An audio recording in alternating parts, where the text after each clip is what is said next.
They tell you that cancer is the fight of your life. What they don't tell you is that sometimes you're fighting two battles at once. The day I was diagnosed with breast cancer was terrifying, but discovering that my husband's mistress was the nurse administering my chemotherapy, that was the moment I realized I wasn't just fighting for my life. I was fighting for my dignity, my sanity, and my future. This is the story of how I survived both diseases, the one growing in my body and the one sleeping in my bed. My name is Vanessa Thompson, and before cancer, before betrayal, before everything fell apart, I thought I had life figured out. I was 42 years old, married for 18 years to my college sweetheart, living in a beautiful home in the suburbs of Atlanta, working as a high school English teacher. My life wasn't perfect, but it was good. It was mine. It was safe, or so I thought.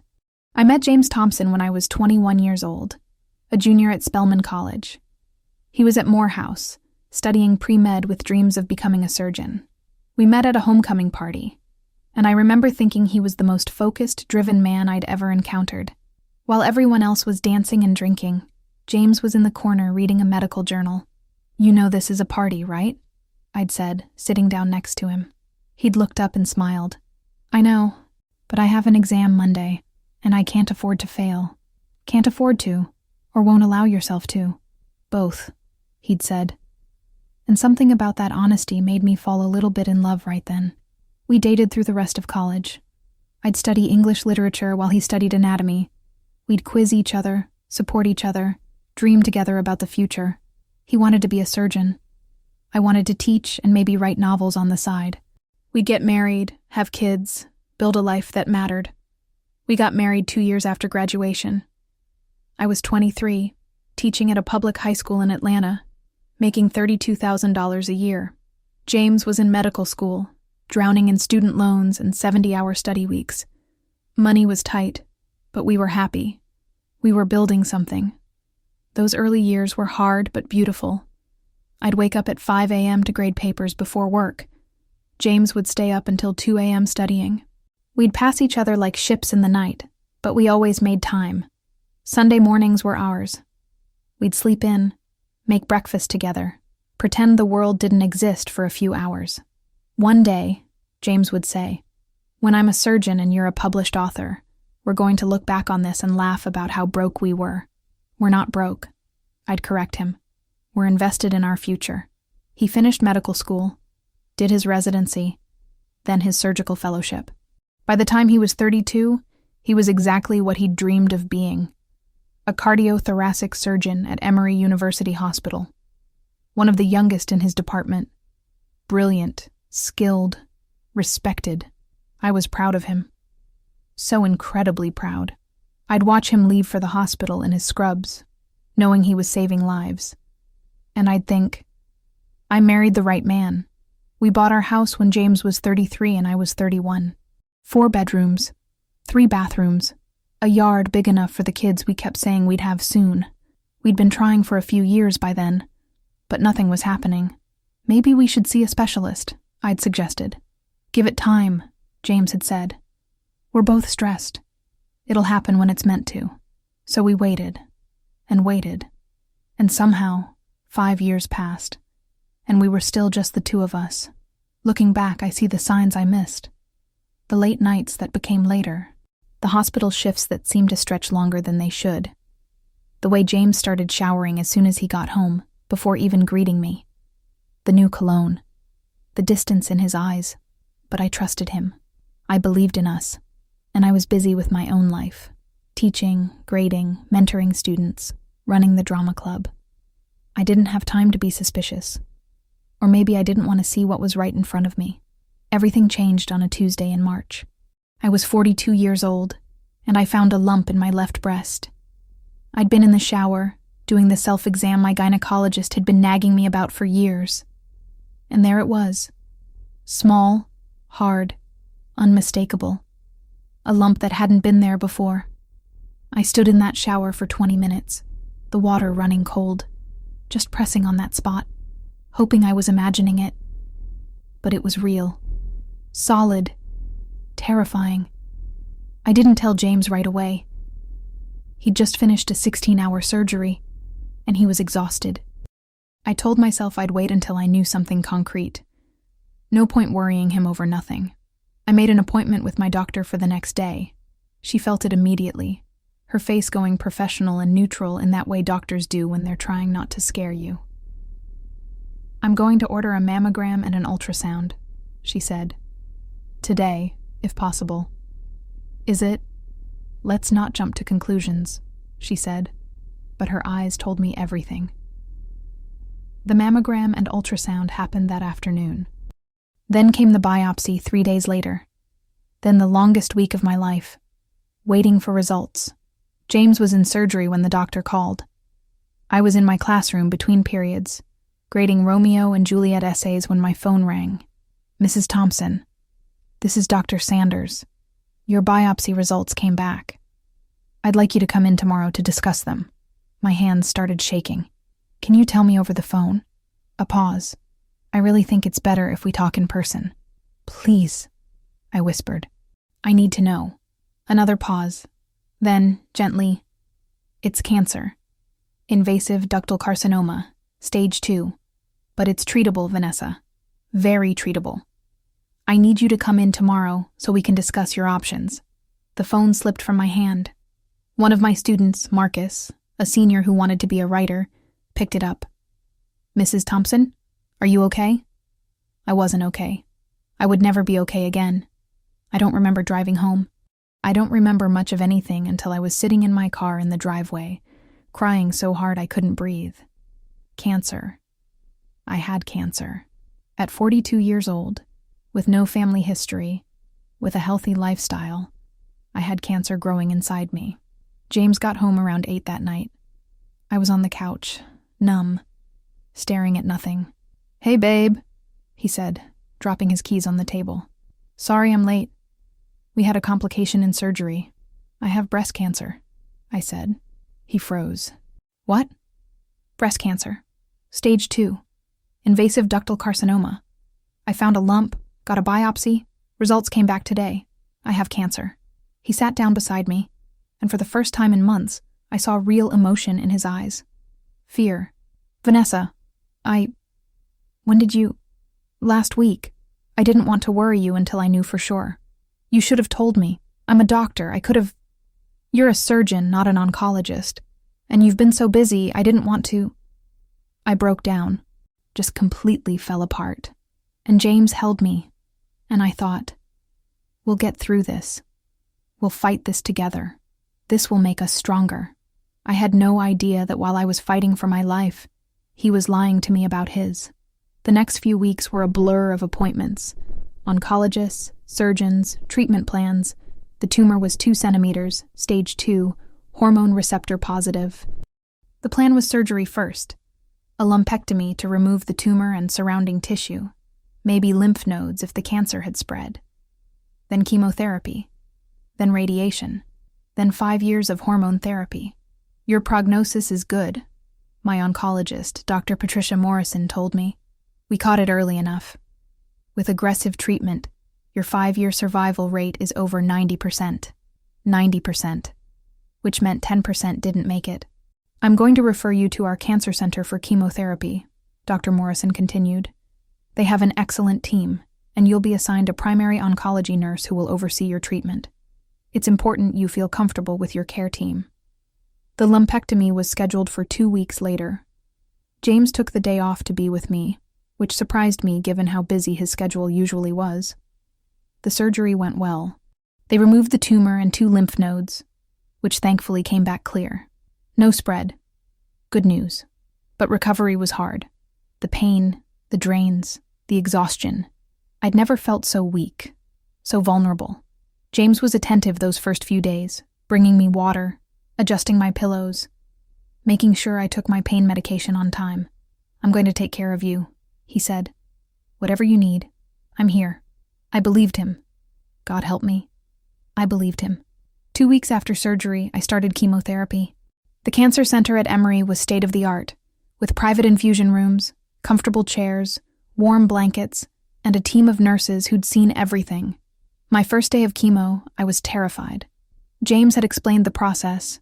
how the drugs would attack fast-growing cells, including cancer cells, but also hair cells, digestive tract cells, immune cells. He'd warned me about the side effects: nausea, fatigue, hair loss, mouth sores, weakened immune system. But it'll save your life, he'd said. That's all that matters. He couldn't come with me that first day, emergency surgery, so my best friend Keisha drove me. She held my hand as we checked in, as they took my vitals, as they led me to my infusion room. And that's when I met her. "Hi, Mrs. Thompson. My name is Brianna, and I'll be your primary oncology nurse." She was young, maybe 30, 32. Pretty, with smooth, dark skin, braids pulled back in a professional ponytail, warm smile. She wore purple scrubs with cartoon cats on them, which seemed incongruous with the seriousness of what we were about to do. "Nice to meet you, Brianna," I said, trying to sound braver than I felt. "I know this is scary," she said, pulling up a chair next to my infusion recliner, "but I'm going to be with you every step of the way. Every treatment, I'll be here. You're going to get through this." She walked me through everything: how the IV would work, what drugs I'd be getting, how long each infusion would take, what side effects to expect. She was professional, knowledgeable, kind. I felt safer with her there. That first infusion took about 4 hours. Brianna checked on me constantly, brought me warm blankets when I got cold, ginger ale when I felt nauseated, held my hand when I cried from the sheer terror of poison dripping into my veins to kill the poison already inside me. "You're doing great," she kept saying. "So great." Keisha stayed the whole time, but she had to leave right after to pick up her kids. Brianna helped me to my car, gave me her direct number. "If you need anything, anytime, you call me. Day or night, that's what I'm here for." I went home and slept for 14 hours straight. When I woke up, James was gone, back to work. But there was a note on the nightstand: "Proud of you for starting treatment. You're the strongest woman I know. Love you." I held that note and cried, because I didn't feel strong. I felt broken and scared, and so very alone. The side effects hit hard over the next few days. Nausea so severe I couldn't keep down water. Fatigue that made walking to the bathroom feel like climbing a mountain. And then, 2 weeks after that first infusion, my hair started falling out. I was washing my hair when it happened, clumps of it coming out in my hands, swirling down the drain. I stood there watching my hair disappear and felt like I was losing myself. James found me on the bathroom floor, crying, hair all around me. "It's just hair," he said, trying to comfort me. "It'll grow back." But it wasn't just hair. It was my identity, my femininity, my normal life disappearing down a drain. We shaved my head the next day. Keisha came over with clippers, and we did it in the backyard, both of us crying, trying to make jokes about how I'd look like a badass. "You're still beautiful," James said when it was done. But he didn't look at me the same way after that. I saw it in his eyes. I'd become a reminder of mortality, of fragility, not a wife, a patient. The chemo treatments continued every 2 weeks, 6 rounds total, 4 months of hell. And every single time Brianna was there. She became my lifeline, my comfort, my friend. She'd tell me stories to distract me during infusions, bring me special teas that helped with nausea, celebrate with me when my blood counts were good enough for treatment. "You're one of my favorite patients," she told me after my 3rd infusion. "You have such a good attitude." I didn't feel like I had a good attitude. I felt like I was drowning and barely keeping my head above water. But her kindness kept me going. Around my 4th infusion, I started noticing little things. The way Brianna would check her phone and smile. The way she'd mention someone special, but never elaborate. The new diamond earrings she wore one day. "Someone's treating you well," I commented. She blushed. "Yeah, I'm seeing someone. It's new but good. I'm happy for you," I said, and I meant it. "What does he do?" "He's a doctor," she said. "Surgeon, actually, at this hospital." Something twisted in my stomach, but I pushed it away. Emory was huge. Hundreds of doctors, dozens of surgeons. It didn't mean anything. But then came the day everything changed. It was my 5th infusion. I was more than halfway through treatment. feeling like maybe, just maybe, I was going to survive this. James had promised to come with me this time. He'd been so absent during my treatment, always working, always busy. I needed him there. I texted him when I got to the cancer center. "I'm here. Room 3B. See you soon?" He didn't respond, but that wasn't unusual. He was probably in surgery. Brianna came in, all smiles, set up my IV, got me comfortable. "How are you feeling today?" she asked. "Tired. Ready for this to be over. One more after this," she said. "You're almost there. I'm so proud of you." We chatted while the pre-meds dripped in.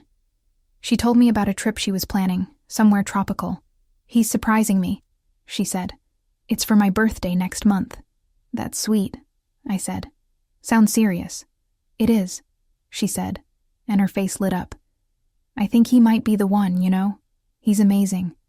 Smart, successful, treats me like a queen." I was about to ask more when my phone buzzed. A text from James. "Sorry, emergency surgery, can't make it. You'll be fine. Love you." Disappointment crashed over me. Another broken promise. Another time I needed him and he wasn't there. "Everything okay?" Brianna asked. "My husband can't make it. Work emergency." "What does he do?" "He's a surgeon, cardiothoracic, here at Emory." I saw it, just for a split second. Her face changed. A flicker of something. Surprise, recognition, fear. "Oh," she said. That's great. Busy job." "Too busy," I muttered. She busied herself checking my IV, adjusting the flow rate, not quite meeting my eyes. The easy conversation from moments before had evaporated. "Brianna?" I said. "Is everything okay?" "Of course," she said, but her voice was higher than normal. "Just remembered I need to check on another patient. Be right back." She left, and I sat there feeling like the world had just tilted on its axis without me understanding why. She came back 20 minutes later, more composed. But something had changed. The warmth was still there, but there was distance now, carefulness. Over the next hour, as the chemo dripped into my veins, I couldn't shake the feeling that something was wrong. The way she'd reacted when I mentioned James was a surgeon at Emory. The way she'd suddenly needed to leave. The way she was being just slightly too professional now. And then my phone buzzed again. A text from James. "Surgery going longer than expected. Don't wait up." I looked at the time. It was 2 p.m. Surgery going so long he was already telling me not to wait up. Something cold settled in my stomach. I waited until Brianna came back to check my vitals. "Brianna," I said carefully. "The surgeon you're seeing, what's his specialty?" She froze, blood pressure cuff in hand. Why do you ask?" "Just curious. You said he works here." "He does. It's complicated." "Complicated how?" She wouldn't look at me. "Mrs. Thompson, I really shouldn't discuss my personal life with patients, but you have been. You've told me about him before. What changed?" She put down the blood pressure cuff, sat down, and for the first time since I'd met her, she looked genuinely distressed. I shouldn't. "What's his name?" I asked, my voice shaking. "Mrs. Thompson, what's his name, Brianna?" She looked at me with tears in her eyes. "I didn't know. I swear to God, I didn't know you were his wife until today." The room spun. The infusion chair, the IV pole, the bags of poison dripping into my veins, all of it spinning. "James," I whispered, "you're sleeping with my husband." She stood up quickly. "I should get Dr. Morrison. Your blood pressure." "Sit down," I said, my voice hard. "Sit down and tell me the truth." She sat, tears streaming down her face. "I didn't know he was married. He told me he was divorced, that it had been final for 2 years. He doesn't wear a ring. He never mentioned a wife. I didn't know." I looked at my own left hand. At my wedding ring, still there even though I'd lost 20 pounds and it hung loose on my finger. "How long?" I asked. 8 months, she whispered. "We met at a hospital fundraiser. He was charming and funny, and he pursued me. He said he'd been single for years, that he was ready to find someone special. I believed him. 8 months. My husband had been having an affair for 8 months, which meant it started right around the time I was diagnosed with cancer. While I was finding lumps and getting biopsies and being told I had a life-threatening disease, he was starting an affair with a woman 15 years younger than me. The trips he's been taking, I said, my voice dead. The conferences, the late nights. He took me to Miami last month, she said miserably. Said it was for my birthday. We stayed at the Fontainebleau. I remembered that weekend. James had told me it was a medical conference. I'd been too sick from chemo to question it. Does he know? I asked. Does he know you're my nurse? No. He never asked where I worked. He knows I'm an oncology nurse, but he doesn't know. He doesn't know about you, about your cancer. He never mentioned having a wife with cancer. Of course he didn't, because that would make him look bad. That would make him the villain. I need you to leave, I said quietly. Mrs. Thompson, I'm so sorry. If I had known, leave. Now. Send another nurse to finish my treatment. I don't want you anywhere near me. She left, crying. Another nurse came in, an older woman named Carol who'd worked in oncology for 30 years. She took one look at my face and asked, What do you need? I need to finish this treatment, I said. And then I need to go home and burn my life to the ground. The infusion took another 2 hours. I sat there with poison in my veins and poison in my heart, watching the IV drip and wondering how I'd been so blind. All the signs had been there. The distance, the late nights, the new cologne, the way he showered immediately when he got home, the way he'd stopped looking at me after I lost my hair, the way he'd found excuses to miss almost every chemo treatment. He'd been with her. While I was fighting for my life, barely able to get out of bed, losing my hair and my dignity and my sense of self, he was with her. Keisha picked me up after treatment.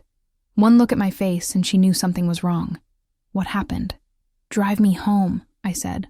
I'll tell you everything. At home, I told her.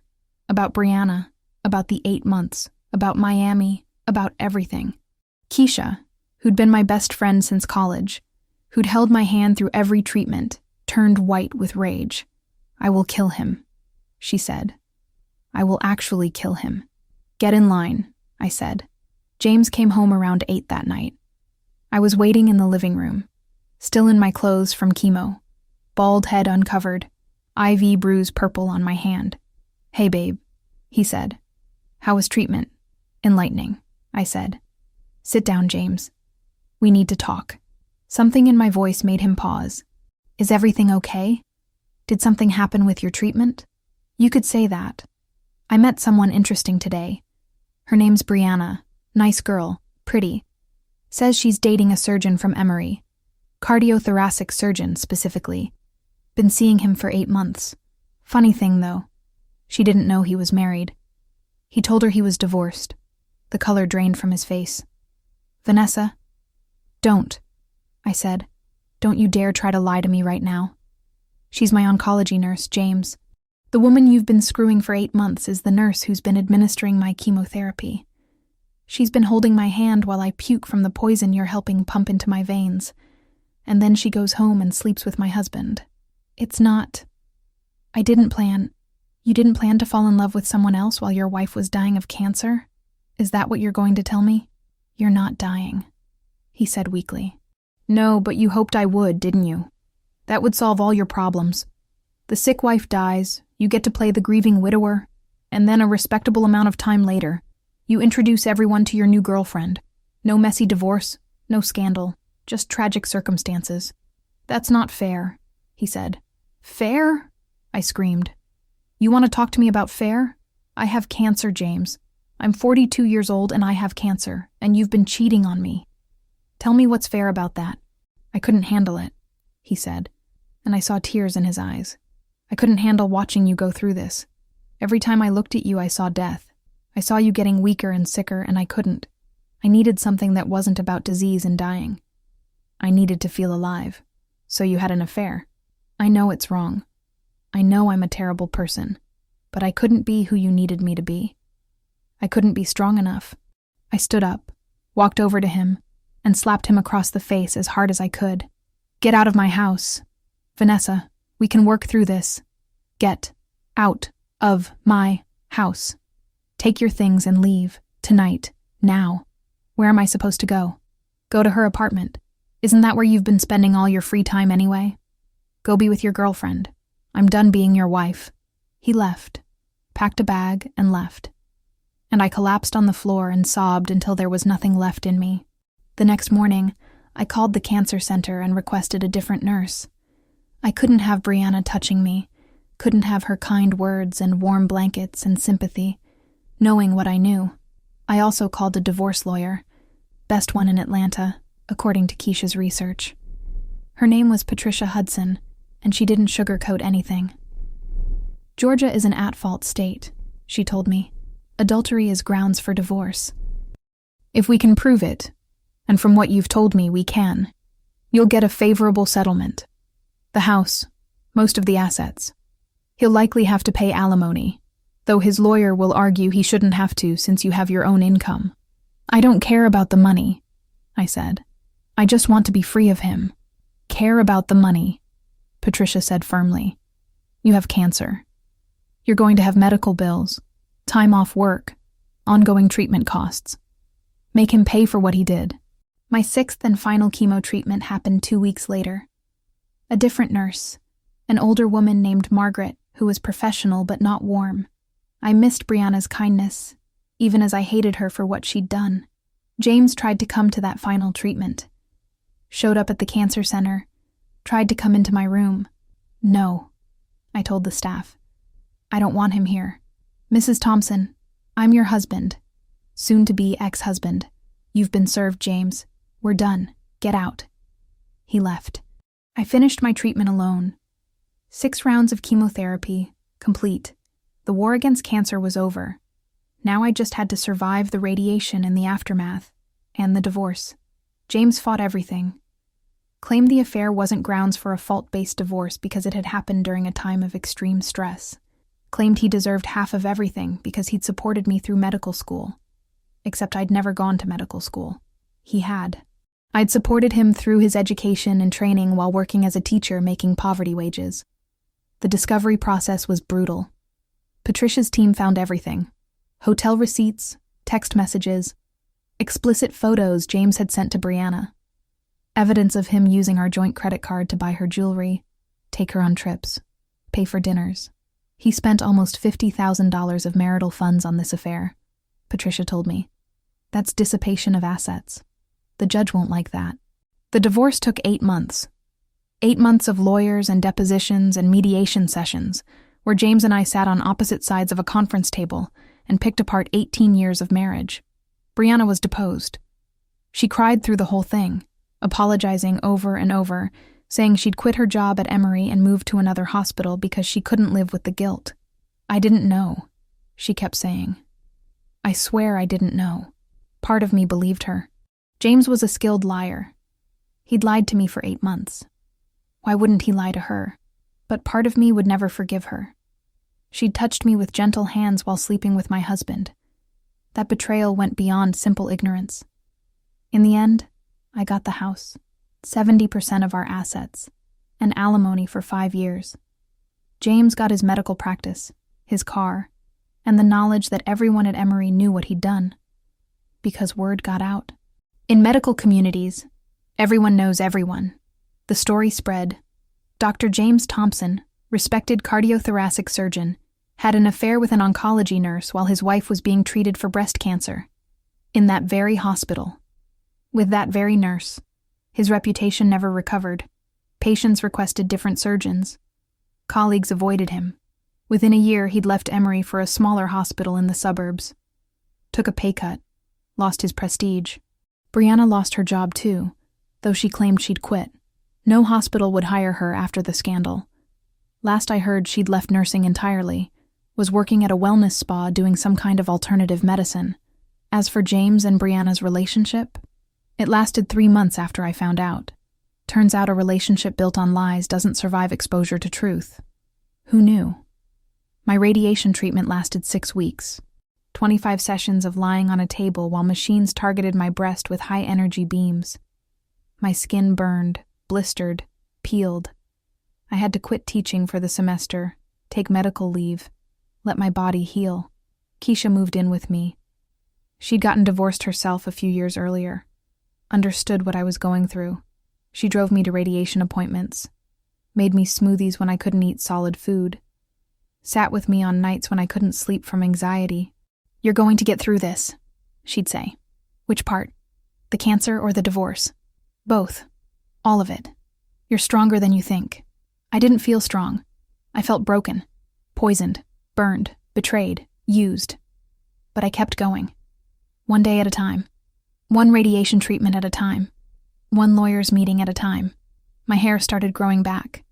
Not the long, relaxed hair I'd had before, but natural curls, silver-streaked and surprising. I looked different. Older. Harder. Stranger. "I like it," Keisha said. "You look like you've survived something. Because I have." The 1-year mark came. 1 year since diagnosis. 1 year since finding the lump. I went to my oncology follow-up expecting the worst. Cancer back, spread, game over. Instead, "You're cancer-free," Dr. Morrison said. "Clear scans, clear blood work. You did it, Vanessa. You beat it." I cried in her office. Relief, joy, grief for the year I'd lost, rage at what it had cost me. All of it coming out at once. "What now?" I asked. "Now you live," she said. "You take your hormone therapy medication for 5 years.